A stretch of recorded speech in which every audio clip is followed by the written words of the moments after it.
What's up, YouTube? It's the Big Kahuna back again with another video, and I like to give a shout out to Lil Ru. That's Lil Ru, Lilru. In case you like rap, he has a YouTube channel. Please go over and check him out. That's Lil Ru. He's got some nice raps, so check him out. And on to today's video. So, with PlayStation launching sometime soon, or I don't know when, PlayStation Now, there's a lot of fanboys that are kind of excited for this. And yes, I don't have my PlayStation anymore, and eventually I'll probably get it back when they finally start getting some games. But you know, after hearing the little interview with Yoshida and him saying that, you know, that they probably have less exclusives and more indies, that's not making me want to go back, or even at this time even thinking about going back and getting another PS4.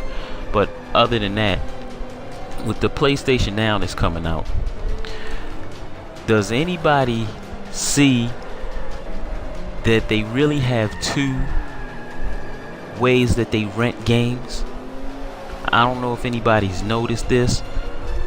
With PlayStation Plus, all those new games that they get are not the games that you get to keep.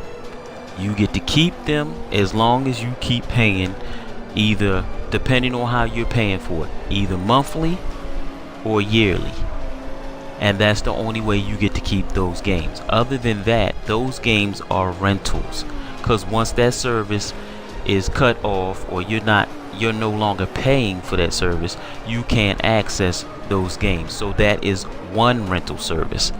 But I will like to say that I would rather have that than to have PlayStation Now, where you're streaming a bunch of old games and you gotta pay ridiculous prices just so you can access the game for 5 hours, 24 hours, 48 hours, a month, or whatever it may be. So they're renting you games through PlayStation Now and renting you games through PlayStation Plus. But wait a minute, isn't Microsoft doing the same thing with games on gold with X1? Yes, they are. And do I like that? No, I do not. It's still the same thing as Plus, which in my opinion sucks ass. Big ass at that. I was never into the, you know, I'm paying you and I have permission to play these games as long as I'm paying you. I'd rather go back to the model that they have on the 360, where you pay to play these games, and then if your service happens to be cut off, interrupted, or whatever, and you go back to silver, you still get to play those games because they belong to you once you no longer have gold.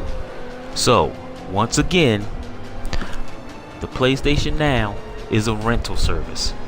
Now granted, there's going to be some people who's going to, you know, love it, and you know, that's fine. But I'm saying there's no way I'm paying you for games I already have on PlayStation 3 so I can play it on my PlayStation 4. Not happening. And the PlayStation Plus thing, it also sucks, and that's my opinion. Games that you don't get to keep. But people will say, but I'm never going to let my service lapse. You never know what happens when you fall on hard times or something. But even if you don't, I mean, it's, you know, to each his own. Some people might not care, but personally me, I'm not going to pay you for some games that I don't get to keep, because that's the only thing that they really can talk about when it comes to PlayStation Plus. But like I said, Xbox One is also doing the same shit, and I don't like that either. So anyway, as I always say, fanboys don't like their favorite system, they just hate yours. Peace.